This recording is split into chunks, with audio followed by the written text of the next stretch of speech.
Hello and welcome to all our viewers in Nigeria and around the world to Midday News on Global Television, coming to you live from the nation's capital, Abuja. I am Jumai Manson. Now the news in full. An Air Force helicopter belonging to the Nigerian Air Force in the early hours of today crashed in Tami village, located in Igabi local government area of Kaduna State. It was reported that the incident occurred at approximately 5 a.m., causing significant alarm amongst residents. The helicopter, said to be on a routine operational flight, experienced technical difficulties that led to the crash. Fortunately, the pilot managed to execute emergency protocols effectively, ensuring his survival. The Campaign of Democratic and Workers' Rights has called on the organized labor to immediately mobilize and declare a nationwide strike over the minimum wage and recent hike in the electricity tariff. In a statement by its National Publicity Secretary, Chinedu Bosa, the organization noted that the NLC and TUC have been at loggerheads with the government and private sector over new minimum wage, and negotiations has been deadlocked for over 3 weeks. It, however, stated that government and private sectors' instances on paying 60,000 naira provoked a declaration of an immediate strike that started on June 3, 2024, but was suspended on the 4th of June 2024. The federal government has commenced the construction of the south-south section of the Lagos-Calabar Coastal Highway, just as it suspended new road projects. It said this during the stakeholders' engagement on the proposed alignment for Section 3A, 35 kilometers of the Lagos-Calabar Coastal Highway, which took place in Calabar, Cross River State capital. The Minister of Works, David Umahi, disclosed that the federal government will not embark on any road project in 2025, citing paucity of funds. Lagos State Commissioner for Health, Akeem Abayomi, says 25 cases of severe gastritis confirmed to be caused by cholera were reported by Kirikiri Maximum Security Prison. The development was against the claim by the Nigerian Correctional Service that the custodial centers nationwide were free of cholera. The Correctional Service spokesman, Abubakar Umar, had stated that the routine hygiene measures put in place in the correctional centers and helped to keep cholera out. However, in a statement signed by the Director of Public Affairs, Lagos State Ministry of Health, Tubosun Ogunbawo, the commissioner reported a small outbreak of 25 cases of severe gastroenteritis confirmed to be caused by cholera. Economic and Financial Crimes Commission has set up a disciplinary panel to investigate two operatives accused of assaulting a woman during a raid in a hotel in Lagos. The Commissioner spokesperson Dele Oyewale, who said this in a statement in Abuja, stated that the errant officers would appear before the panel today. Ekiti State government has rejected the planned power outage for 2 months, spanning July and August.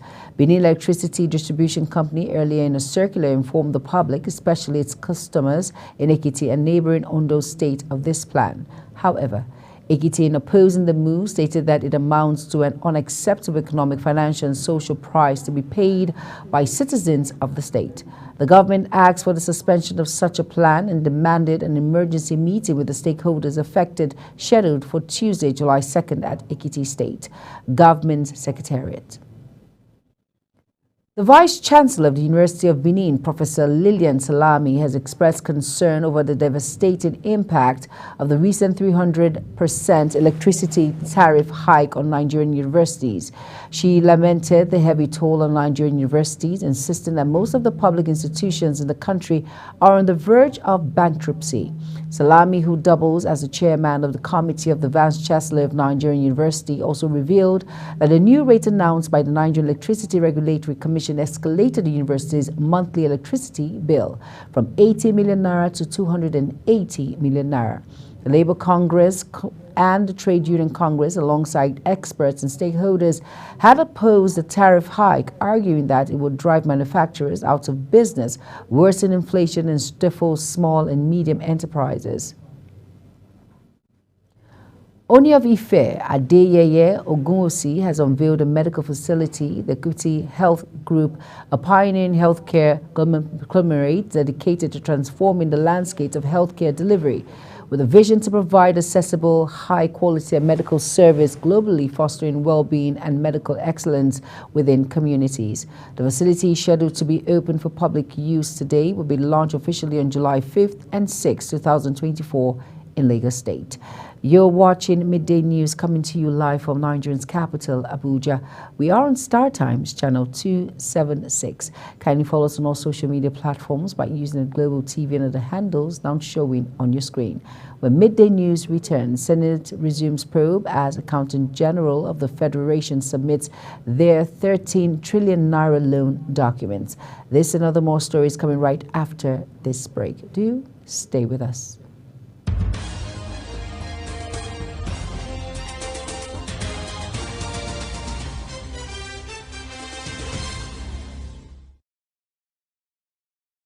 For an insightful idea that takes the center stage and the conversation that gets beyond the headlines, to explore the lasting impact of political decisions, Big Talk got you covered. From policy debates to geopolitical insights, from thought-provoking discussions to actionable insight. What is the real responsibility of government? Big Talk delves deep into the heart of the matter. Join us weekdays on global televisions from 6:30 p.m. for a reverting journey into the heart of politics, where we dissect issues shaping our society.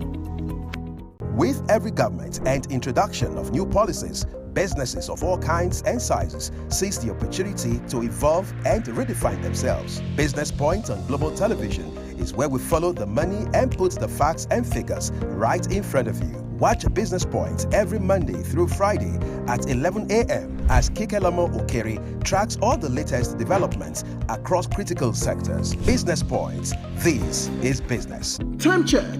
It's midday. Then it's Midday Discourse. Midday Discourse is a program that covers trending local and international news, current issues, and human-related topics. Join Samuel Odi weekdays 1 p.m. on global television. The discussion starts here.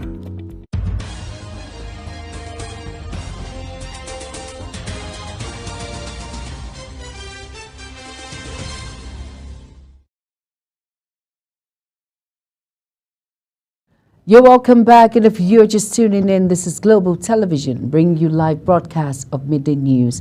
Thank you for staying with us. Over now to our foreign scene, United States President Joe Biden is reportedly making efforts to reassure donors after his performance during a first presidential debate with presumptive Republican nominee Donald Trump rattled Democrats and caused serious doubts about his re-election prospects. The president has been attending fundraisers in an effort to acknowledge concerns, but also promised that he is not abandoning his campaign to command the White House for the next 4 years. Israeli Prime Minister Benjamin Netanyahu says his country is ending the intense phase of the war on Gaza. However, fighting continues to rage as Israeli troops and the tanks advance into Sajeria in the north and Rafah in the south. Prime Minister Netanyahu said his country is ending the action signals a shift of focus to the simmering conflict on the country's northern border with Lebanon. On business, and investigator begin registration for the 2024 licensing round. The Nigerian Upstream Petroleum Regulatory Commission has removed 5 oil blocks from the ongoing licensing round due illegal disputes. The 5 oil blocks are said to be under various litigation. The Nigerian Upstream Petroleum Regulatory Commission confirmed the development. However, while announcing the assets on offer would be increased, the commissioner said 5 others were removed because of legal disputes. The Senate panel proving the 30 trillion naira ways and means loan secured from the Godwin Emefiele-led Central Bank of Nigeria by the federal government has received more documents from the Office of the Accountant General. As a result, the panel is set to resume physical sitting after studying the documents. The panel had written to the Accountant General seeking additional documents to deepen its pawn of the controversial 30 trillion naira loan obtained by the President Muhammadu Buhari-led administration. In sports, Abia Warriors coach Bethel Orji says his team 0-2 lost to El Kanemi Warriors of Maiduguri on Saturday's final of the President